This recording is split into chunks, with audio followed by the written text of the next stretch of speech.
நண்பர்களுக்கு வணக்கம். இன்னைக்கு நம்ம பார்க்க போகிற படம் பார்த்தீங்கன்னா ஃபயர்.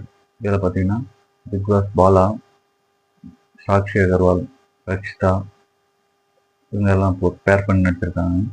ஸோ இந்த படம் பார்க்கின்ற ஊரில் நடந்த ஒரு பாலியல் சம்பவத்தை பற்றின கதை தான் அது. காசின்ற ஒருத்தனுடைய 20லேருந்து 25 வயசுக்குள்ள இருக்கிற பெண்களை எப்படி மிஸ்யூஸ் பண்ணி அவன் யூஸ் பண்ணிக்கிட்டான் அப்படின்ற விஷயம் தான் இந்த படத்துடைய ஃபுல் ஸ்டோரி. இந்த படத்தில் பார்த்தீங்கன்னா பாலா வந்து காசி என்ற கேரக்டர் நடிச்சிருப்பாரு. இது பார்த்தீங்கன்னா ஒரு உண்மை சம்பவத்தை பேஸ் பண்ணி எடுக்கப்பட்ட கதை தான் அது. அவர் வந்து ஒரு பிசியோதெரபி டாக்டராக இருப்பார். ஸோ ரக்ஷிதா இன்னும் 2 பேர் எல்லாருமே வந்து இவரால்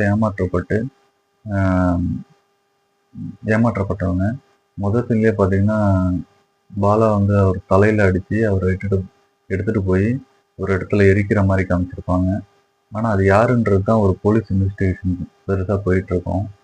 அது யார் செஞ்சா அப்படின்றது தான். இந்த 3 பொண்ணுங்களையும் கூப்பிட்டு விசாரிப்பாங்க. ஒவ்வொருத்தவங்களும் நாங்கள் இதனால் ஏமாந்தோம். ஸோ அவங்க எப்படி மிஸ்யூஸ் பண்ணப்பட்டாங்க, அப்யூஸ் பண்ணப்பட்டாங்க அப்படின்ற விஷயத்த வந்து சொல்லுவாங்க. அந்த போலீஸ் ஆஃபீஸர் வந்து இன்வெஸ்டிகேஷன் பண்ணிகிட்டு இருப்பாரு. ஸோ இந்த மாதிரி நிறைய ஃபிசியோதெரப்பி கிளினிக் வர வச்சு அந்த பொண்ணுங்களை ஃபிசியோதெரப்பி பண்ணி யூஸ் பண்ணியிருப்பாரு. ஸோ அதுதான் அந்த படத்தோடைய ஃபுல் ஸ்டோரியாக இருக்கும்.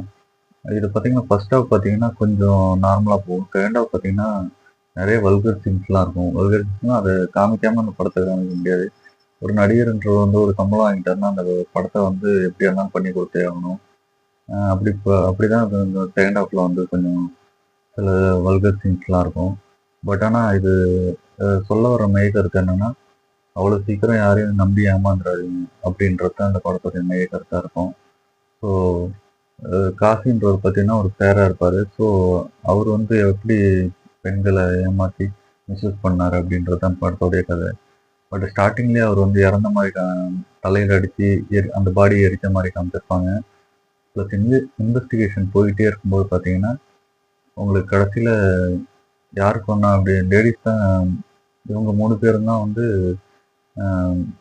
திட்டம் போட்டு அவங்கள கொண்டிருப்பாங்க அப்படின்ற மாதிரி யோசிச்சுட்டு இருப்பாங்க.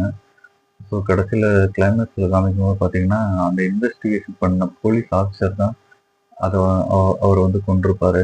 மாஸ்க் போட்டு வந்து கொண்டிருப்பார். கடைசியில் தான் அதை வந்து ரிவீல் பண்ணுவாங்க. ஸோ அவர் எதுக்காக கொண்டார் அப்படின்னா அவருடைய பொண்ணை வந்து இவன் மிஸ்யூஸ் பண்ணியிருப்பான். நிறைய ஆர்டிஸ்ட்லாம் வச்சு அதை வீடியோ எடுத்து நிறைய மிஸ்யூஸ் பண்ணியிருப்பான். ஸோ எல்லா பெண்களையும் இந்த மாதிரி நோக்கத்தில் தான் வீடியோ எடுத்து மிஸ்யூஸ் பண்ணியிருப்பான். ஸோ கடைசியில் அவர் தான் சொன்னார் அப்படின்றத வந்து ரிவீல் பண்ணிவிட்டு கடைசியில் இந்த படத்தை முடிச்சிருப்பாங்க. ஸோ இந்த படத்தை வந்து ஜேஎஸ்கே அப்படின்றவர் வந்து டைரக்ட் பண்ணியிருக்காரு. இந்த படம் வந்து ஒரு ஃபேமிலியோடு உட்காந்து பார்க்க வேண்டிய படம் இல்லை, நார்மலாக பார்க்கலாம். ஒன்ஸ் வாட்சபிள் மூவி தான். Okay, thank you.